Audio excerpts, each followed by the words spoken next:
Oh, sorry.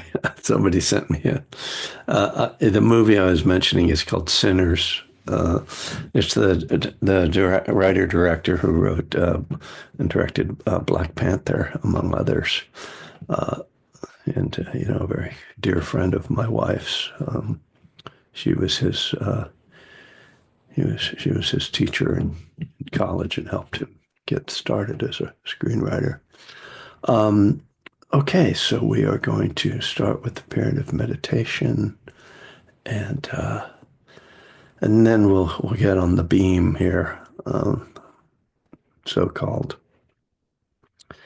So just settling back into your meditation posture, whatever is most supportive, and I mean that both in the figurative sense and in the literal sense of posture, because posture is, you know, a support. It is exemplified by support. And you can close your eyes or just lower your gaze, just turning the attention away from the screen and focusing on instead on your inner world, and beginning with the just felt sense of the body. Just taking some time to relax and bring attention to the sensations in the body.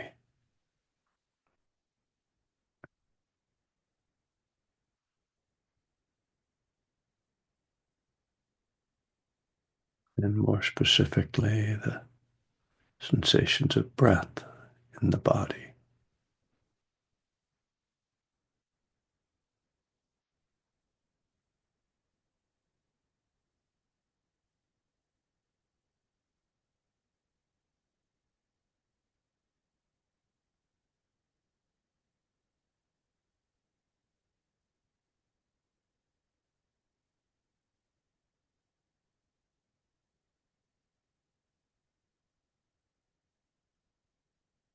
It'll take some time to establish your mindfulness of breathing. So feeling the touch of air at the nostrils or the movement of the belly rising and falling.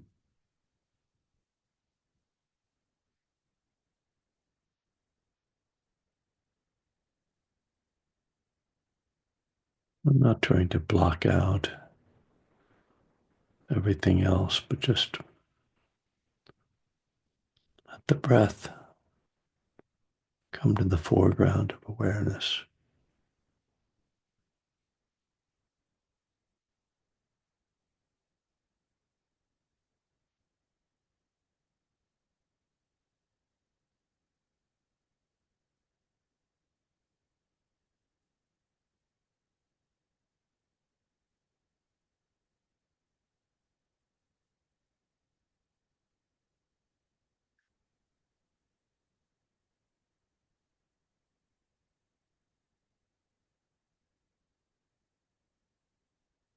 Thoughts may continue to move through the mind, may completely capture your attention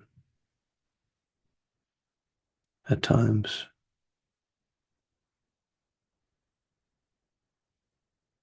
So we continue to bring the attention back to the breath when the mind wanders.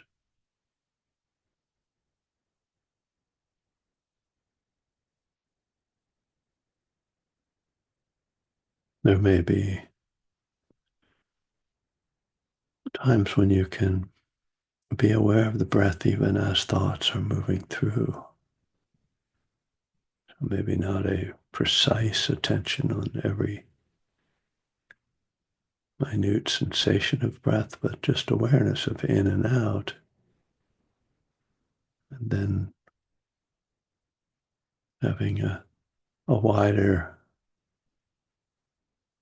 view of the mind, of experience that contains the breath and thoughts and sensations and sounds. It's not that we have to sort of look at each of these individually. It's rather that we are, in a sense, opening to the field of awareness, just opening to the mind, the space of mind, and seeing what's happening there.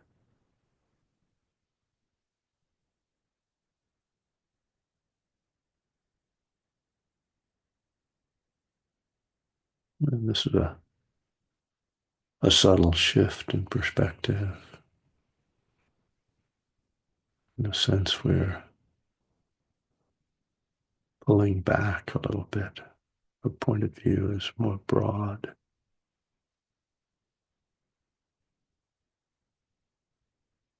watching the mind, watching the body, watching the experiences of consciousness, of awareness.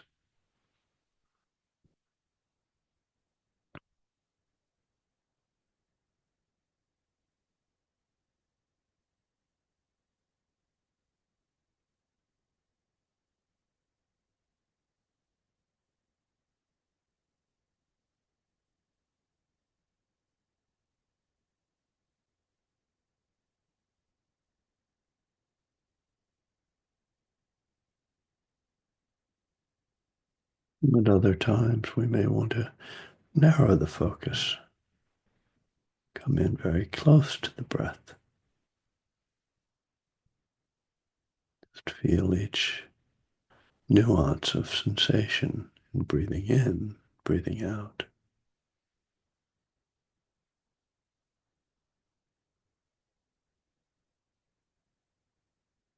As we practice, we learn to work with these different perspectives, respond to different mind states with different strategies, different kinds of effort, experimenting, watching the results, letting go.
All right.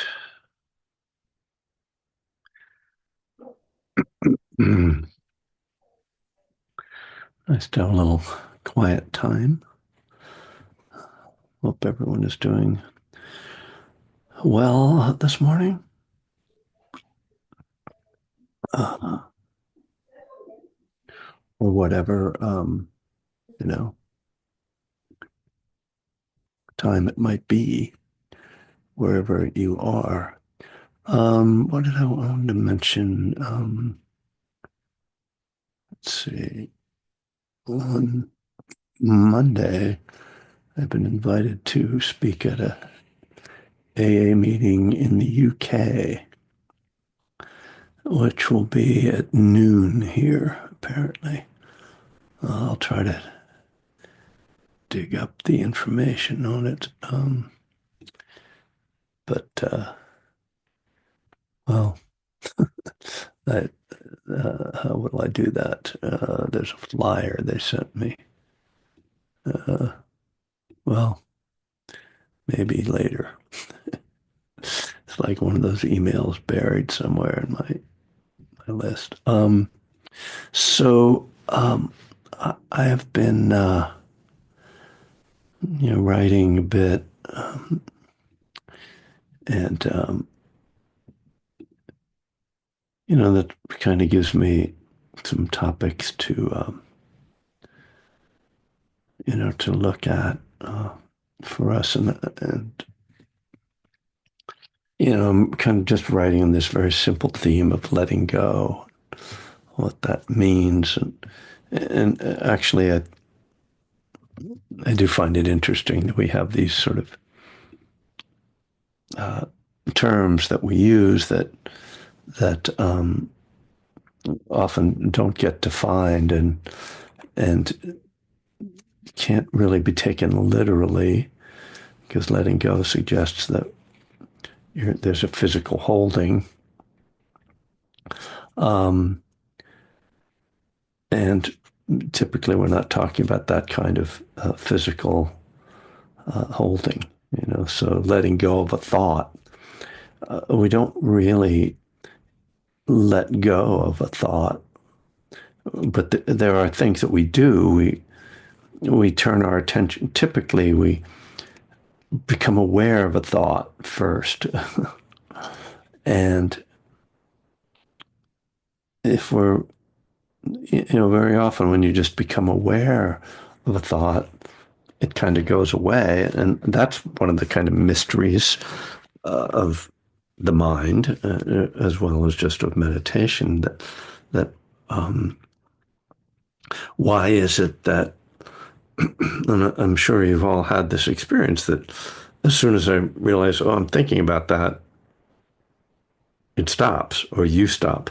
And it might come back, 12 seconds later, um, but it's just that sort of light of awareness that seems to dissipate thoughts. Maybe that's because um, awareness is different from thinking, which of course it is.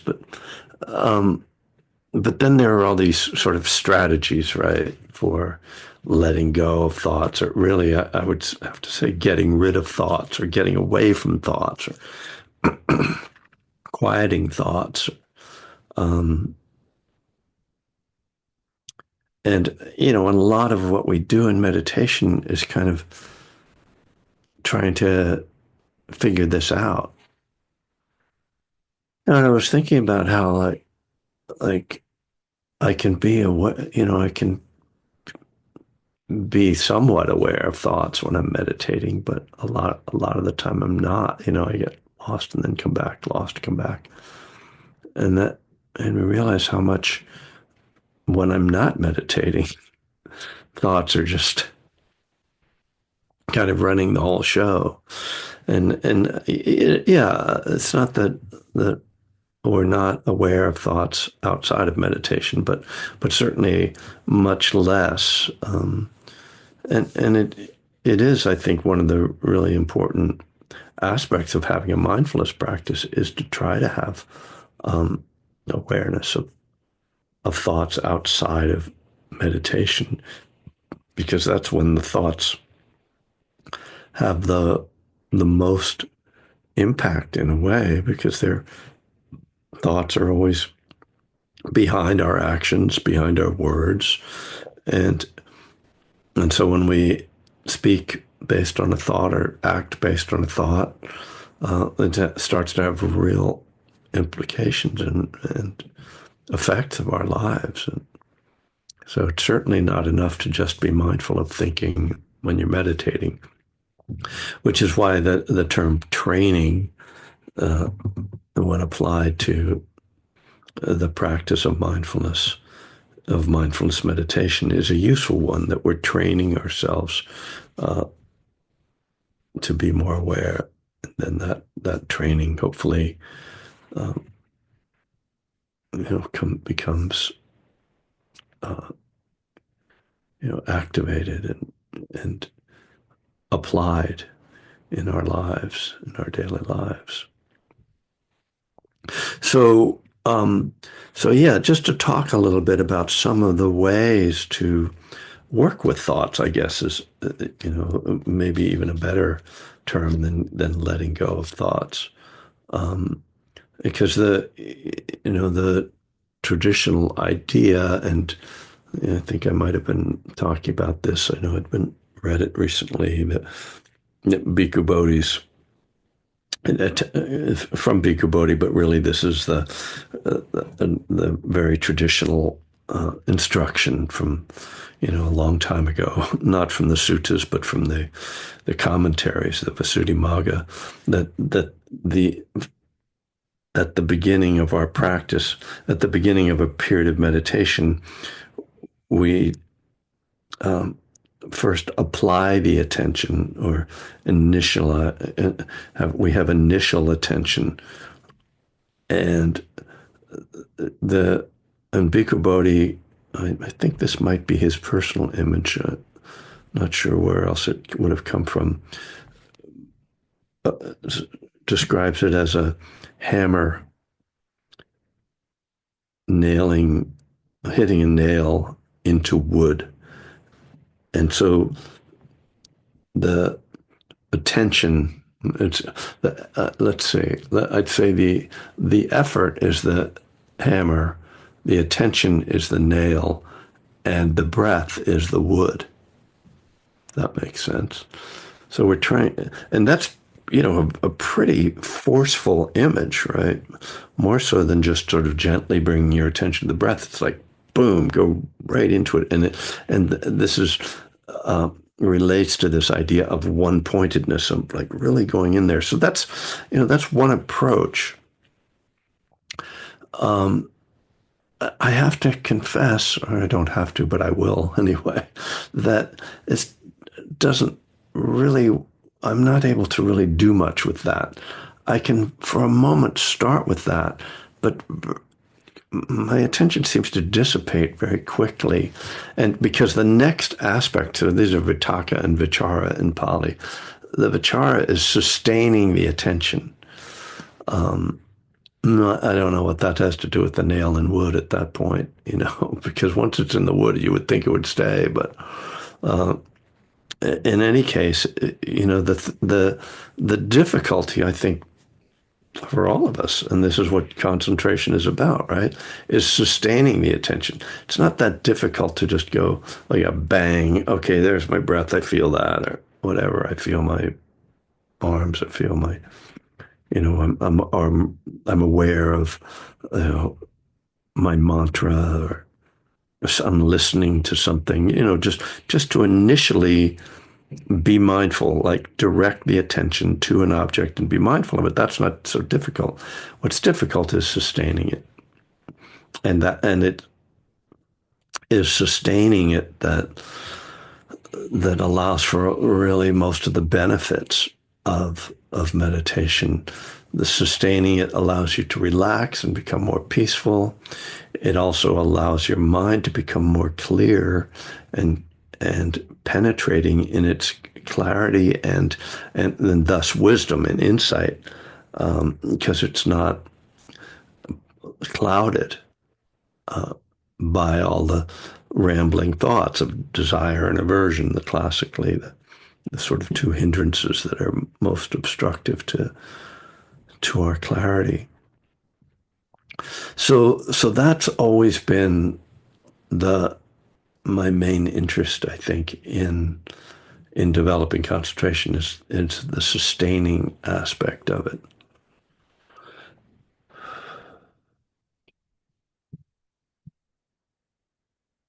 And here's where I think um, the the real art of practice comes in, because sustaining uh, the challenge to sustaining one of the challenges to sustaining is that we are we can be in different mind states that are more or less uh, susceptible to our effort, and particularly to different types of efforts. And that's what I'm trying to say, is that in different mind states, different efforts are more helpful. So again, going back to these classical teachings, the sutta on the removal of distracting thoughts has these 5 strategies, and one of them is just trying to replace the unwholesome thought with a wholesome thought, basically, or a wholesome focus. So the classic sort of example of that is bringing loving kindness when there's a thought or a feeling, an aversive feeling. That's called replacing. That's one of the most explicit and clearest instructions. And we could say that mindfulness of the breath is actually a replacement.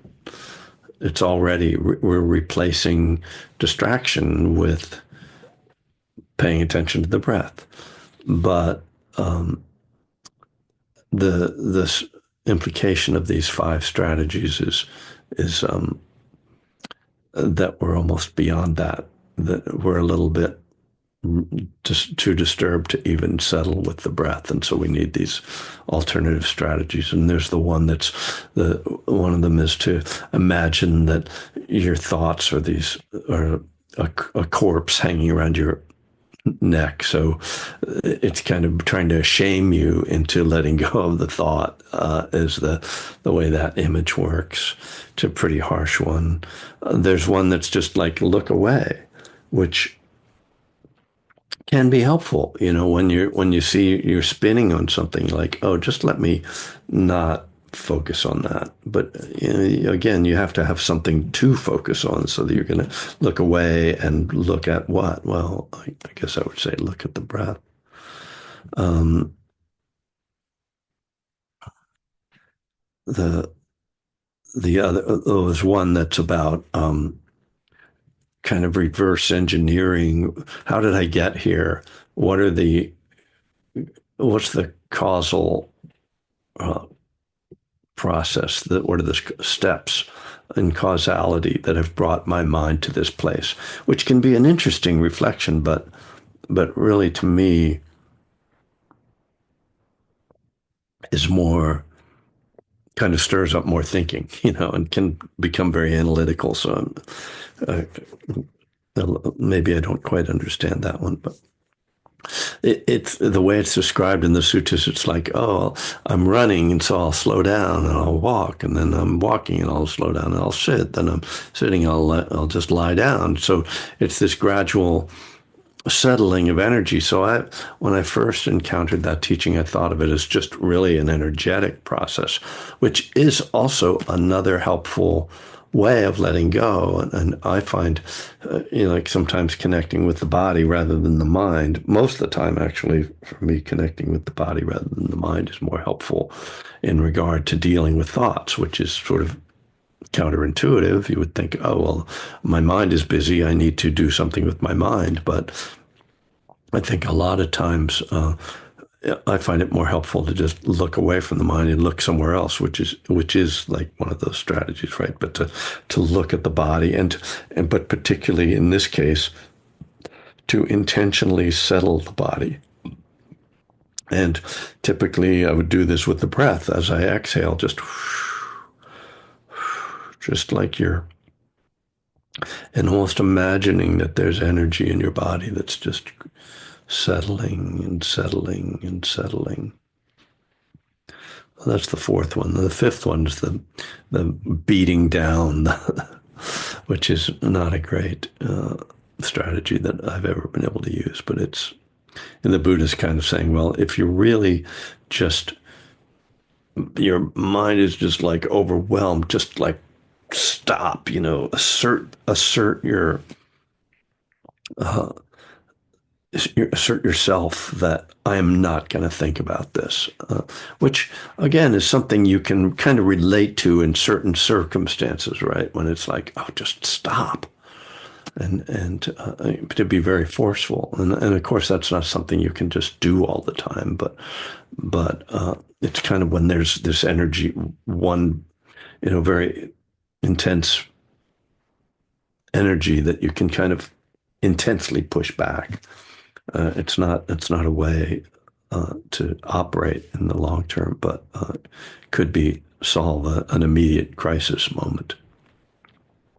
So it's not even that I suggest that you necessarily memorize these different strategies, but just that you understand that there are these different ways of kind of playing with the attention to navigate the busy mind.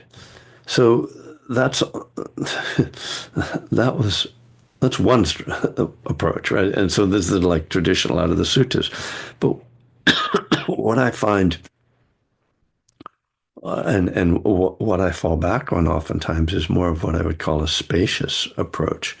And there are the language for this in the suttas really shows up mostly in the teachings on loving kindness, where it says radiating kindness over the entire world, where it's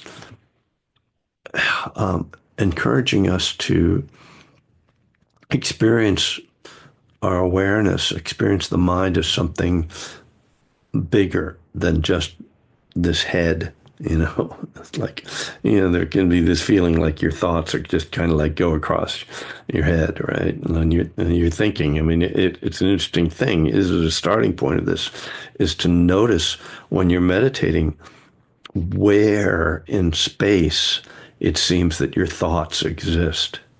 Is there some spatial dimension to this experience? Now, I don't know if everyone has this experience, but mine is that it seems like my thoughts are up in my head.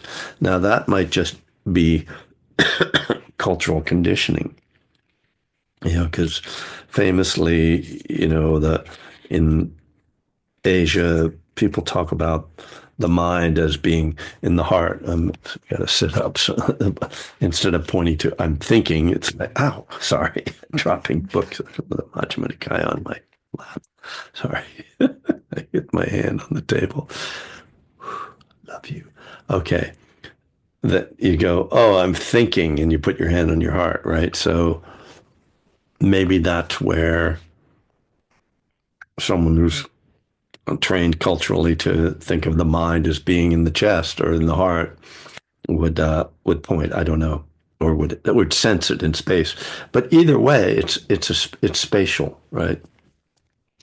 And so when we have this, excuse me, when we start to try to be aware of thoughts as in space, then what we do is we try to expand the space. Because what you find is that, oh, my body, so my experience of my body also it's experienced in space. What is called the pre-prio or the proprioceptive. It's a great term. The sense of where the body is in space. So you're sitting And you're like, oh, I'm thinking, oh, well, the thing, okay, what if can I feel my body and then see that the body is in this certain space.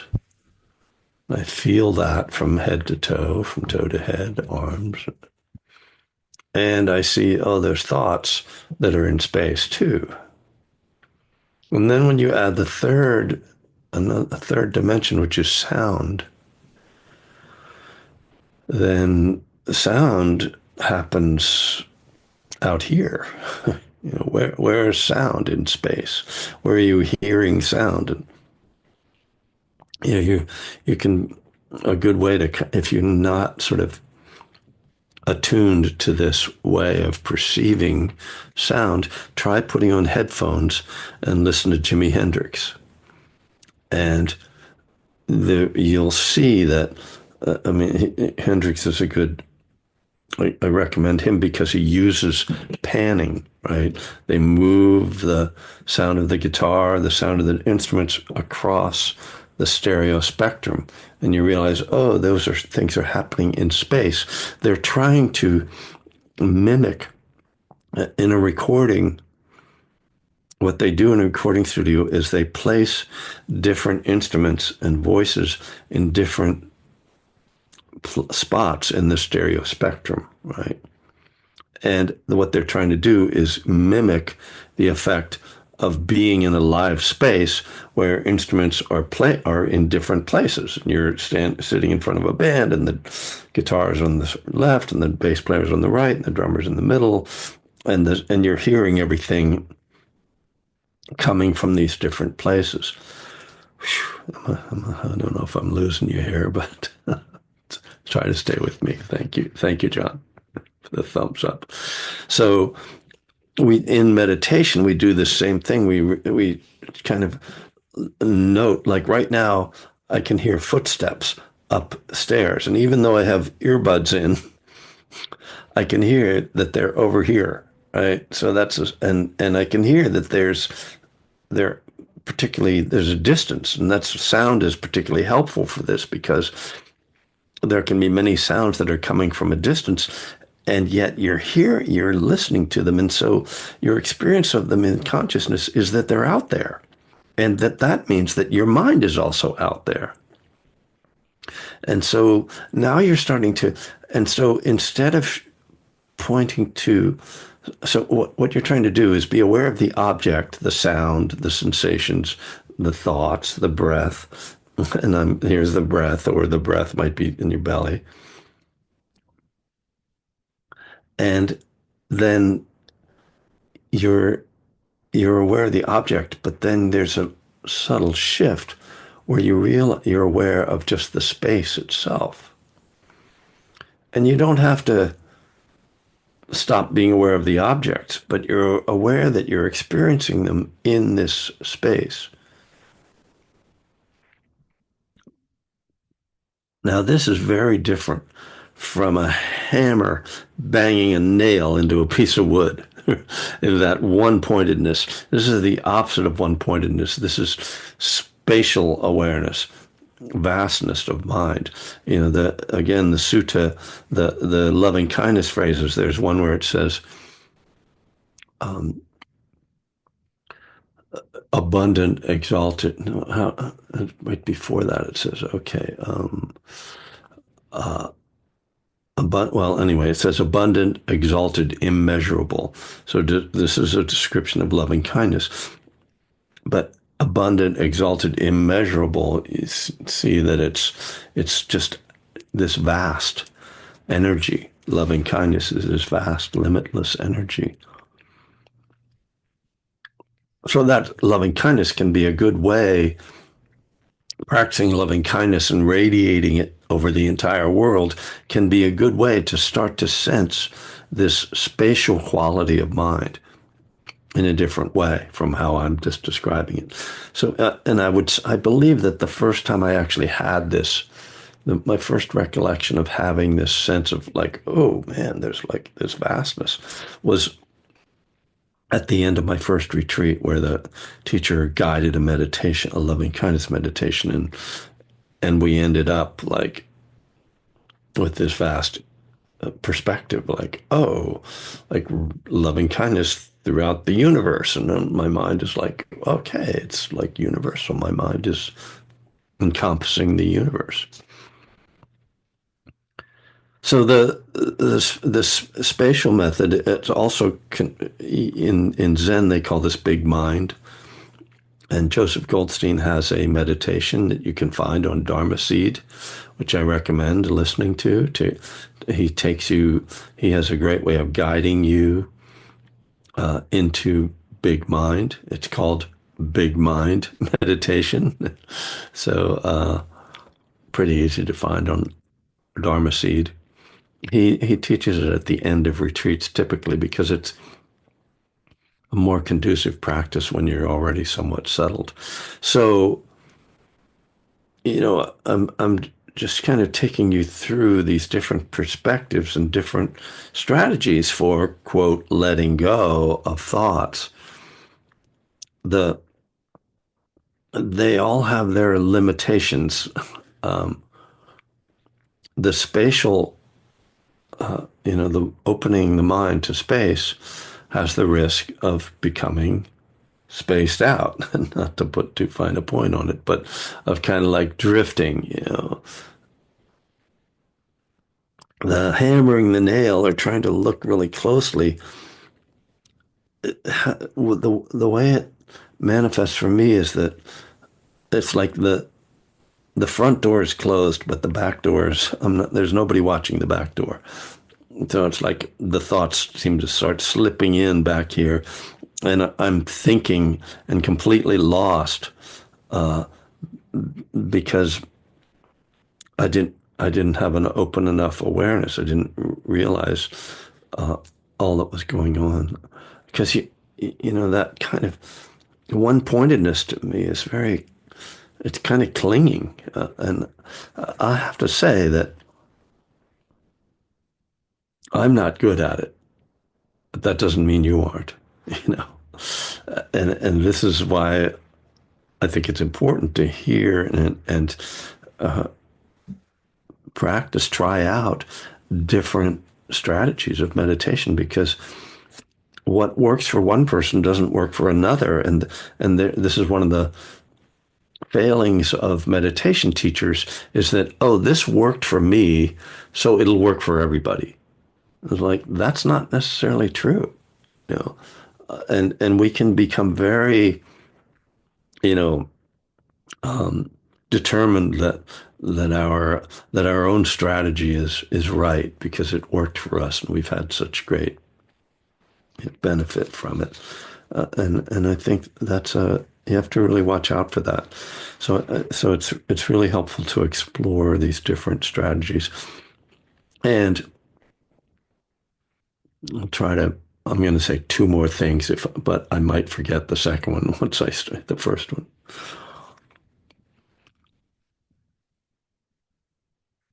Well, I've already forgotten. I can remember one of them, which is I mean, it's basically the same idea. No strategy works all the time. And strategy and technique are not meditation. And we can get very wrapped up in techniques of meditation and strategies. And we can find ourselves like, oh, well, let me do this then. Oh, let me count my breath. Oh, well, let me do some loving kindness. Oh, well, they really, we're doing this dance when really what's happening right now, or right then, is aversion. We're trying to get away from the discomfort of just having a busy mind. So, it's really critical to be able to, if we can accept the busyness of the mind and not try to solve it, not try to come up with the perfect meditation technique, that is perhaps the most skillful way to approach this process, to not be striving and to not be pushing away the unpleasantness, but to just go, well, right now it's like this, as Ajahn Sumedho says, right now the mind is really busy. And that's mindfulness, right? Like right now, I'm spacing out. Right now, I'm really in a bad mood. Right now, I'm really anxious, whatever. Right now, I'm really excited and looking forward to seeing a movie, like, oh, all right. Well, mindfulness and concentration are two different things. And I've mostly been talking about strategies for concentration today. But wisdom comes more from the mindfulness to see, oh, it's just right now it's like this. And how am I going to respond to things that aren't quite going the way I want them to go, or the agitations of mind. And this is, the challenge of life here, right? How am I going to deal with the inevitable dukkha? So I think that's enough for now. That's all I've got. So we have a couple minutes left. So please, if you have a comment or a question, please feel free to um, join in.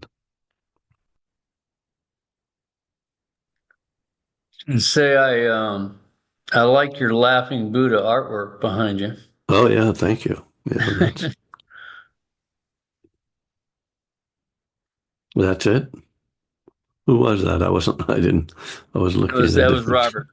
Oh, okay. It was like that would look good on my wall. See, my mind was Nice. Yes. was going Draw. elsewhere as well. So, all Craving arises. Well, right, there you go. we had some posters when the album came out in 2013, but I'm afraid those are all gone. So, um, you know what? I think just for your, I found the flyer. These people for this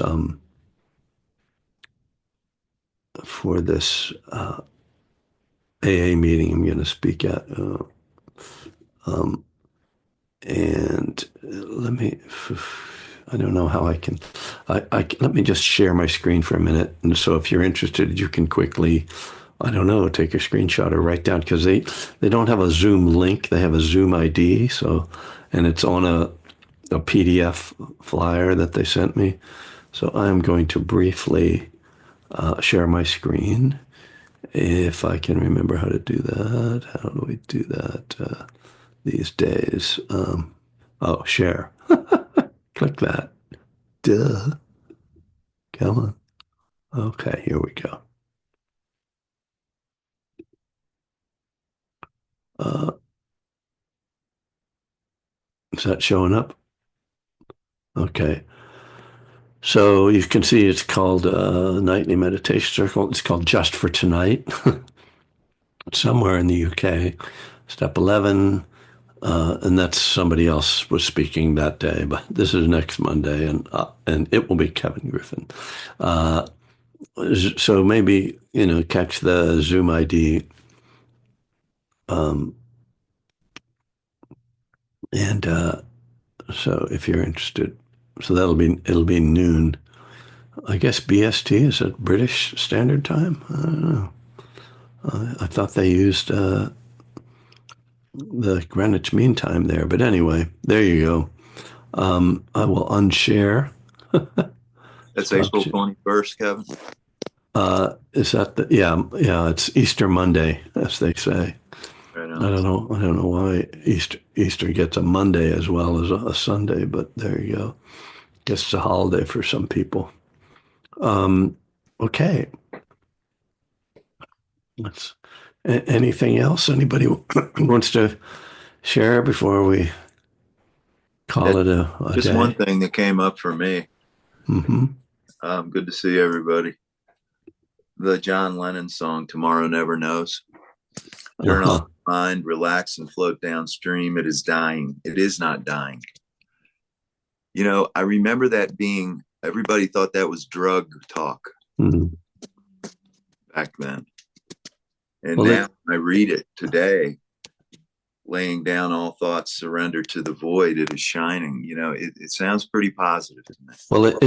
it's from the Tibetan Book of the Dead. That's where he Mm, got that. mm. I mean, I don't know that it's a direct quote from the Tibetan Book of the Dead, but from what I've read, being a bit of a, Beatles file, which I presume you are as well. I was watching some Paul McCartney videos last night, actually. But yeah, yeah, I mean, it's a beautiful spiritual song, turn off your mind, relax and float downstream, you know. And then, of course, there's a song, I'm Only Sleeping, where he says float upstream, which is Right on. really an odd turn of phrase. Cool. Yeah. Thank you. Yeah, thanks. Well, we could have a I know. session just on Beatle recordings, because with Oh. the backward instruments on that song, it's, I think the first time they used that. Oh. So, yeah, I guess as usual, thank you, Monica, for all your efforts in the chat, and I know for people it can be a little much, all the chats going by, but certainly the retreat at Big Bear, which is in there, is worth. If you can make it there, that should be. Well, we Vimalasar and I did that retreat, taught that retreat last year, and it's a great facility, great food, and up in the mountains in Southern California, it's a really striking place. I had never been there before, even though I lived in LA for a decade. It's very high up, beautiful. Anyway, thank you, Monica, as always, for your support. And I will get to the latest round of videos and put them up on YouTube and onto my podcast shortly. So other than that, I think we will call it a day. I appreciate people showing up. It's interesting to me that maybe because it's every week, I get quite a few more people here than I get for Spirit Rock, which one would think Spirit Rock would have a bigger reach, but you guys are more loyal than than my Spirit Rock crowd. Although I know some of you show up there too. Just take care of your heart, and Right. take care of your mind and your heart, and take care of yourself, your heart. These are really, really challenging days,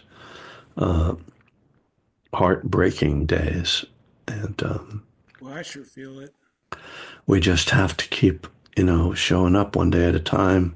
Everything is impermanent, including us as individuals and this world we live in and the society we live in. Everything is in flux, and do our best to bring kindness to ourselves and to those around us, at least.